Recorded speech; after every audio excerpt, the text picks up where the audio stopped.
Assalamualaikum warahmatullahi wabarakatuh. Perkenalkan, nama saya Livia Juandini Syarif dari kelas A22 S1 Keperawatan NIM 202205006.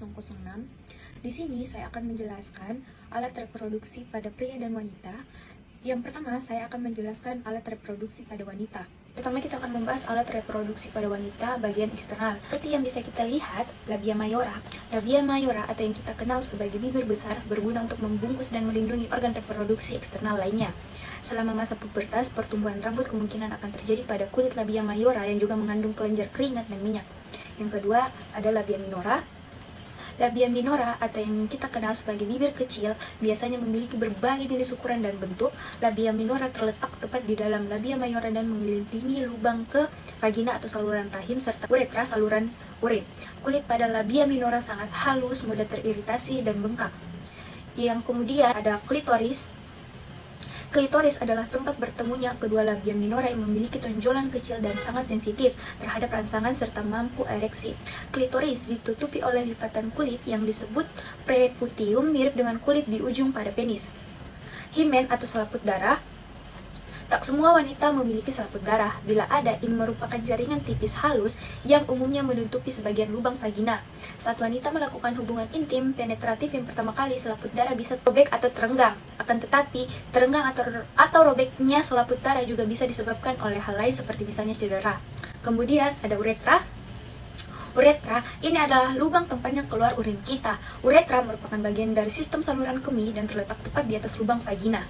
Kemudian kita akan membahas organ reproduksi internal pada wanita. Yang pertama ada vagina. Vagina atau yang kita kenal juga sebagai jalan lahir merupakan saluran yang menghubungkan organ reproduksi internal dan eksternal.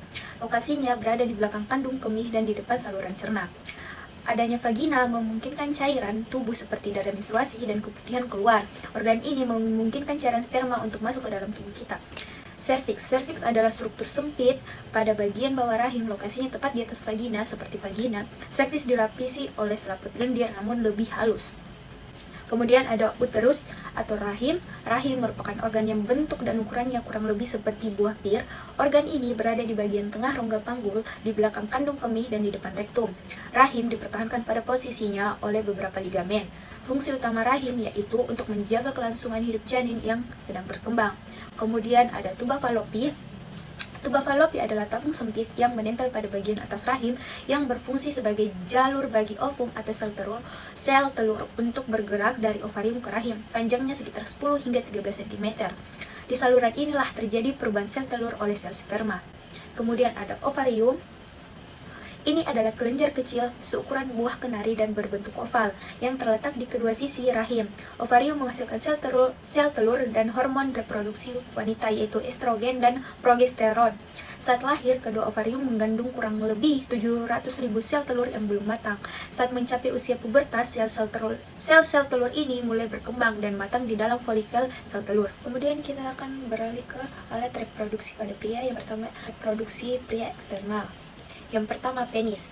Penis merupakan organ reproduksi pria untuk melakukan fungsi seksual. Organ ini mengandung banyak ujung saraf yang sensitif dan terdiri dari 3 bagian. Yang pertama, basis atau akar. Ini adalah bagian penis yang menempel pada dinding perut.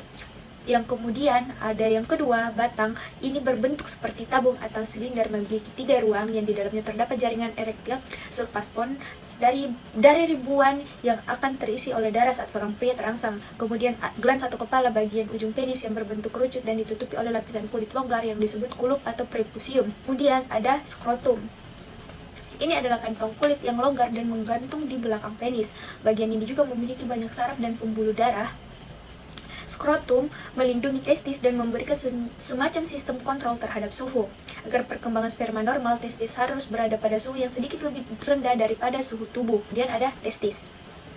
Ini adalah organ yang berbentuk oval dengan panjang sekitar 4-7 cm dan volume 2-3 sendok teh, yaitu 20-25 ml.